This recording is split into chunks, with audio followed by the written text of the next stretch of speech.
Comment faire pour soulager et libérer nos mémoires des blocages, des douleurs et des traumatismes? Bonjour et bienvenue sur la chaîne Fédéralité de la communauté. Je suis José Bert.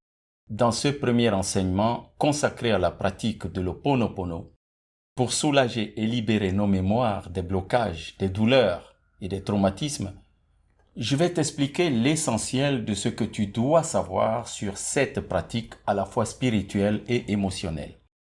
Dans un deuxième audiogramme séparé, je vais, avec toi, faire des répétitions de formules réparatrices de l'Ho'oponopono.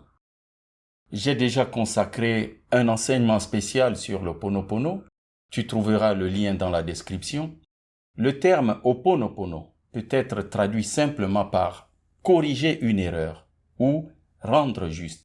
La pratique moderne de l'Ho'oponopono, qui a été popularisée par des enseignants comme la guérisseuse hawaïenne Morna Namalaku Simeona, qui est née en 1913, et plus tard par le fameux Joe Vital, et aussi Ialekala Eulene, se concentre principalement sur la guérison personnelle et la résolution des problèmes internes.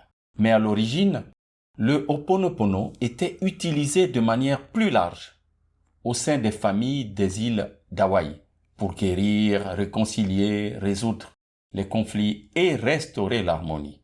Si tu es abonné à cette chaîne, tu le sais déjà, tout ce qui se manifeste dans notre vie est essentiellement le reflet de nos pensées, émotions et expériences passées.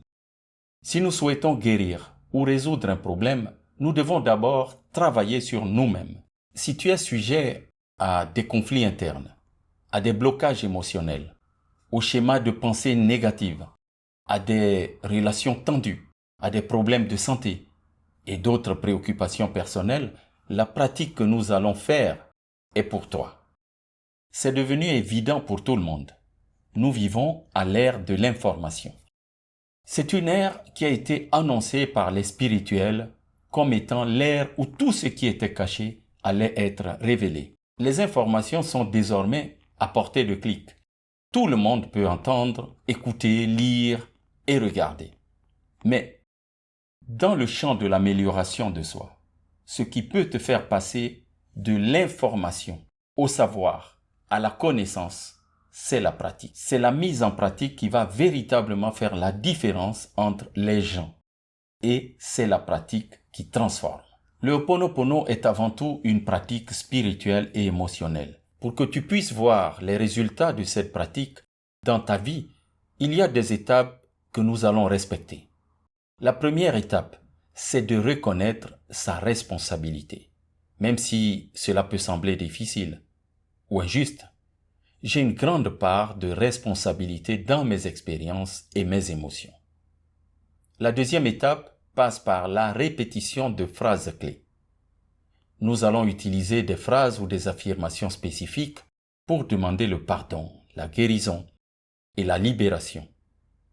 Les phrases clés les plus couramment utilisées sont « Je suis désolé, s'il te plaît pardonne-moi, je te remercie et je t'aime ». Je suis désolé suppose que j'ai un regret.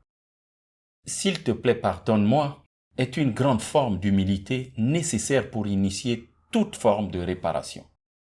Merci, c'est la gratitude pour la réparation qui a été accomplie. Je t'aime, c'est l'amour qui est à l'origine de toute création. La troisième étape, c'est la visualisation et la méditation. Il s'agit de se concentrer sur la guérison et la libération en visualisant la situation ou le problème en train de se résoudre de manière positive ou en pratiquant la méditation pour apaiser l'esprit. La quatrième et dernière étape, c'est la répétition régulière. Pour créer un changement durable dans notre état d'esprit et dans notre vie, il faut pratiquer le Ho'oponopono de manière régulière.